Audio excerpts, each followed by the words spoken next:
Welcome back. 11 सितंबर 2025। हमने last reel में कहा था कि हम विल के बारे में आपको बताएंगे क्या कैसे विल बनती है, विल की रिक्वायरमेंट क्या है, कौन सा वैलिड विल है और कौन सा डिफीट हो जाता है। तो सबसे पहले आगे बढ़ने से पहले हम आपको रिक्वेस्ट करते हैं कि मेरी ये चैनल को लाइक, सब्सक्राइब और शेयर कीजिए। ये फ्री ऑफ कॉस्ट है। चलिए, आपके पास एस्टेट है, आपके पास इमूवेबल प्रॉपर्टी है, शेयर्स है, ज्वेलरीज है, तो क्या करना चाहिए?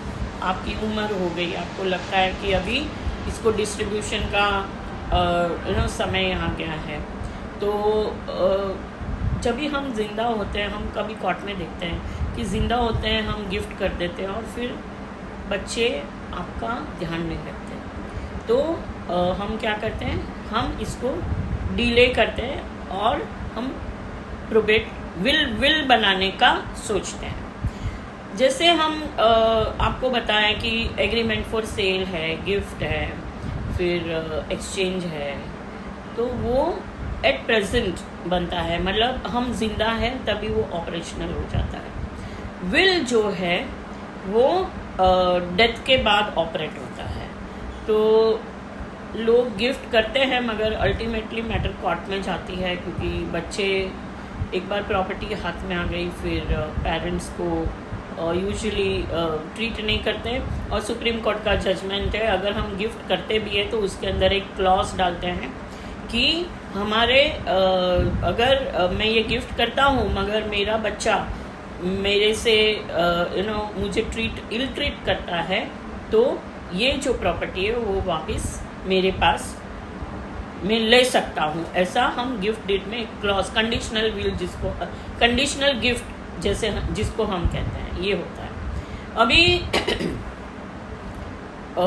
पहले हम जाते हैं हिंदू सक्सेशन एक्ट के ऊपर 1956। अगर आपने विल नहीं बनाया है तो आपका जो प्रॉपर्टी है वो हिंदू सक्सेशन, अगर आप हिंदू हो तो हिंदू सक्सेशन एक्ट के हिसाब से ट्रांसमिट होगी, ट्रांजिशन होगा उसका। और क्या होगा, आपको प्रोबेट लेने की ज़रूरत है अगर आपने विल नहीं बनाया है। जी हाँ, immovable property, bungalow, land, farm land etcetera, वो प्रोबेट के बिना ट्रांसफ़र नहीं होगी। मगर अगर आपने विल नहीं बनाया है तो प्रोबेट नहीं मिलता है। आपको लेटर्स ऑफ एडमिनिस्ट्रेशन के लिए अप्लाई करना पड़ेगा।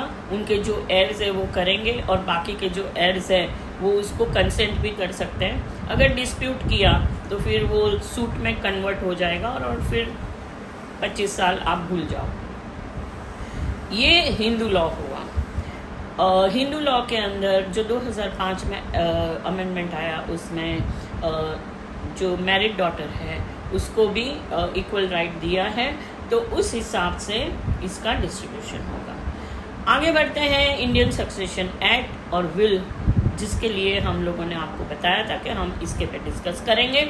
तो विल जो है वो इंडियन सक्सेशन एक्ट के तहत आता है 1925, और जो लेटर्स ऑफ एडमिनिस्ट्रेशन जिसकी मैंने बात की वो आता है हिंदू सक्सेशन एक्ट के अंदर। मुस्लिम लोग के लिए विल मैंडेट नहीं है, मगर आजकल मैंने देखा है कि वो लोग भी विल बनाते हैं और प्रोबेट भी लेते हैं। तो ये जो इंडियन सक्सेशन एक्ट है उसके तहत आपने विल बनाया। सबसे पहले तो विल की रिक्वायरमेंट क्या है? विल की रिक्वायरमेंट है कि वो राइटिंग में होना चाहिए। आपका बच्चा बाजू में बैठा है और आप उसकी जो स्कूल बुक है उसके अंदर वो नोट्स लिख रहा है, वो पेज निकाल के भी आप आपका विल बना सकते हो। उसके अंदर रिक्वायरमेंट क्या है? तो एग्जीक्यूटर होना चाहिए और 2 लोगों का विटनेस होना चाहिए। ये बेसिक विल की रिक्वायरमेंट है। विल बनाना मैंडेटरी नहीं है, ऑप्शनल है। जैसे मैंने आपको आगे बताया कि हिंदू सक्सेशन एक्ट के तहत अगर आप मुस्लिम हो तो मुस्लिम सक्सेशन एक्ट के तहत आपका प्रॉपर्टी ट्रांसमिट होगा।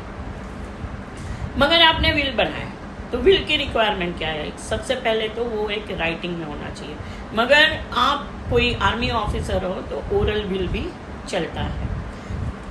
आपने राइटिंग में किया, आपका विल बन गया, तो विल की रिक्वायरमेंट आपको पता होनी चाहिए। सबसे पहले तो सेल्फ एक्वायर्ड प्रॉपर्टी होनी चाहिए।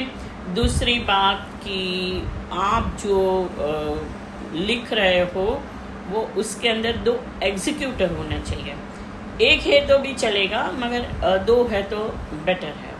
एग्जीक्यूटर जो है वो आपका विल के हिसाब से आपकी प्रॉपर्टी एडमिनिस्टर करेगा, और वही होगा जो कोर्ट में जाएगा और प्रोबेट के लिए अप्लाई करेगा। तो ये हो गई एग्जीक्यूटर की बात। फिर आता है बिक्विथ। जो बिक्विथ अभी जैसे आपका डीमैट अकाउंट है तो उसके अंदर आप 10 नॉमिनी कर सकते हो। जो अभी सेबी का सर्कुलर आया है, तो वो जो डीमैट अकाउंट जहाँ पर है वो बैंक वो नॉमिनीज को ट्रांसफ़र कर देगी, और इसके अंदर आपको डालना है तो डालो, नहीं डालेंगे तो भी चलेगा, या तो वो नॉमिनेशन को कंफर्म भी कर सकते हो, कोई प्रॉब्लम नहीं है। मगर जो सेबी का सर्कुलर है वो बहुत क्लियर है। आप मेरी ये चैनल पे जाइए, आपको मिल जाएगा। अभी हमने लास्ट मंथ बनाया है इस पॉइंट के ऊपर। आगे बढ़ते हैं। आपने विल बनाया राइटिंग में, उसके अंदर एग्जीक्यूटर का नाम दिया, वो एग्जीक्यूटर जाएगा कोर्ट में, तो वो जो एक्सपेंसेस है वो उसमें लिखना होता है कि ये जो एक्सपेंसेस है ऑब्स्क्यूअल सेरेमनी, मतलब कि मेरे डेथ के बाद जितनी भी शास्त्रों में लिखा है उस हिसाब से आप मेरी डेथ की सेरेमनी करो।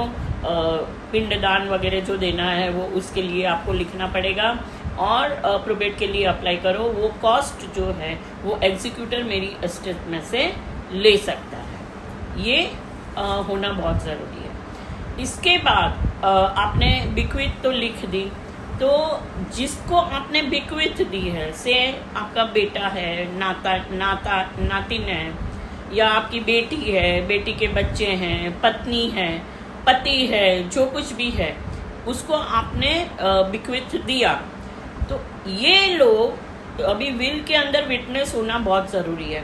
तो जिनको आपने बिक्विथ दी है वो लोग आपका विल विटनेस नहीं कर सकते, ये कानून कहता है। अगर आपने से पत्नी को या बेटे को विल के अंदर कोई एक फ्लैट दिया, मगर उसी के पास आपने विटनेस की साइन करवाई, तो वो बिक्विथ इनवैलिड हो जाएगा, उसको वो फ्लैट नहीं मिलेगा। तो आप जब ये विल बनाते हैं तब ये ध्यान में रखिए। विल बन गया, एग्जीक्यूटर आ गया, फिर आपने विटनेस भी बराबर से बना लिया। अभी आता है रजिस्ट्रेशन। रजिस्ट्रेशन मैंडेटरी नहीं है मगर एडवाइजेबल है। आप विल को ज़रूर रजिस्टर कीजिए, और इसके ऊपर स्टैम्प ड्यूटी नहीं है, और मिनिमल खर्चे में ये हो जाता है, तो आप उसको रजिस्टर ज़रूर से करवाएं। नोटरी भी चलता है, नोटरी नहीं करेंगे तो 2 विटनेस भी चलते हैं, और रजिस्टर करो तो ज़्यादा बेटर है। तो ये विल के बारे में हुआ। हमने पर्सनल सक्सेशन एक्ट और विल, ये दोनों के हमने डिस्कस किए। अभी क्या है कि आपने विल बनाया मगर आप उसके अंदर एग्जीक्यूटर का नाम डालना भूल गए, तो क्या विल इनवैलिड होगा? जी नहीं, विल इनवैलिड तो नहीं होगा। आप जा सकते हैं letters of administration with will annex के लिए, और आपका विल प्रोबेट हो सकता है।